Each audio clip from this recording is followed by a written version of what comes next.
Hello and welcome to Q&A with CNA. I'm Kyle Schwartz, and my guest for this month's program is Dr. Seandra Walker, and we're going to find out a little bit more about her at the beginning. So tell us where you grew up and where you went to school and all those kind of things. I grew up in Aurora, Colorado. Oh, wow. And I went to undergrad at Colorado State University in Fort Collins. And then I went to grad school in Louisiana, in Baton Rouge, Louisiana at LSU. So what brought you here to Ohio? It's a good question. I got matched for a doctoral internship at Child and Adolescent Behavioral Health in 2016, and I just decided to stay because I loved it so much. So was your internship like a year long? Or? Yes. All right. And so you've been here with them about 5 years now, you Yes, said? this is my 5th year. All right. So what is your title there, and what do you do there? So I'm a clinical psychologist at CNA, and I'm also the program manager for the SIBR program. And SIBR stands for Sexually Inappropriate Behavior Remediation. Okay, that's a good acronym because I thought SIBR was like... Most people do, actually. Yep, that's why I spell it out. Yeah. All right, so tell us a little bit. I mean, I know that every day everything changes. On a day-to-day basis, tell us kind of like what your day looks like. What do you do there? Well, right now I'm holding more of like a supervisor or manager position. So I have a supervisee who is a postdoc therapist who sees our clients. But like you said, day to day it changes. So I also have clients that I see, run groups sometimes. We have healthy sexuality group, and then we also have a full treatment SIBR group for our court-ordered adjudicated youth.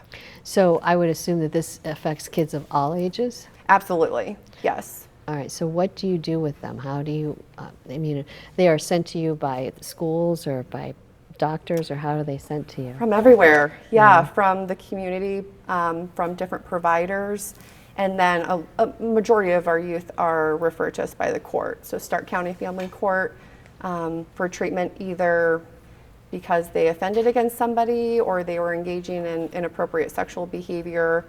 So some examples would be like sexting, sending nudes, or just inappropriate sexual behavior with somebody else or with themselves. And is a lot of that because they were perhaps sexually abused, or? Sometimes, yes, but not all the time. Sometimes they've been exposed to something that maybe they shouldn't have at a younger age. So exposure to pornography is a big component. But yeah, there's several risk factors. Sexual abuse is one of them, but not the only one. Okay, so when you got your doctorate, was that what you wanted to pursue? Actually, no, not at all. It was the opposite.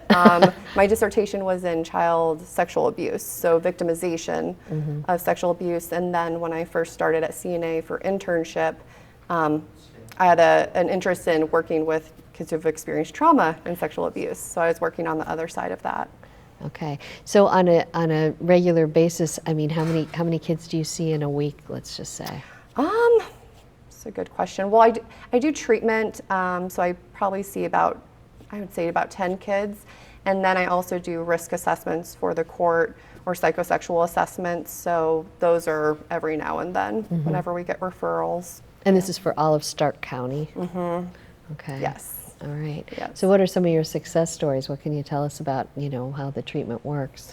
It's hit or miss, but I feel like sometimes kids don't understand that they're offending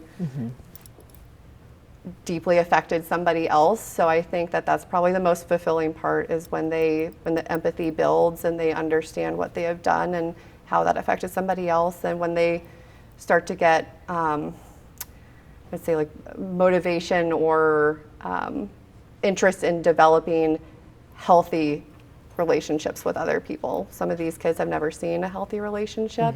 They've only been modeled unhealthy or harmful relationships. So once that light bulb clicks, I think that's the most fulfilling aspect. So there's individual and then there's group therapy as well? Correct.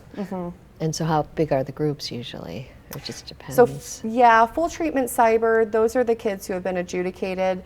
The group got so big that we had to split it into 2.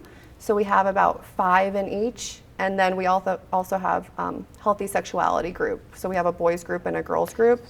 And those are for kids in like the diversion program, or if another provider referred them. So maybe they haven't offended against somebody else, but they're engaging in inappropriate. Inappropriate. So that those groups are more psychoeducational, so it's more like teaching them sex education beyond what's taught in school. And those groups range, I would say about 5, 6 in each. Okay. And the treatment, I'm sure, varies as well, but it might be several months or several years probably. Correct. Yeah, on average, I would say for the full treatment SIBR kids, so the ones that are court ordered, that's about 12 months on average. Okay. All right. Well, anything else you wanted to add before we close our program for today? I can't think of anything else, no.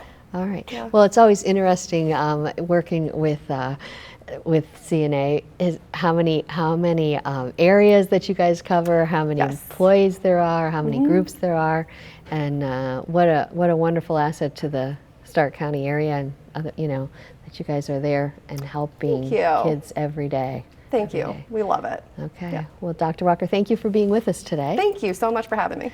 And thank you for watching CNA or Q&A with CNA. I'm Kyle Schwarz.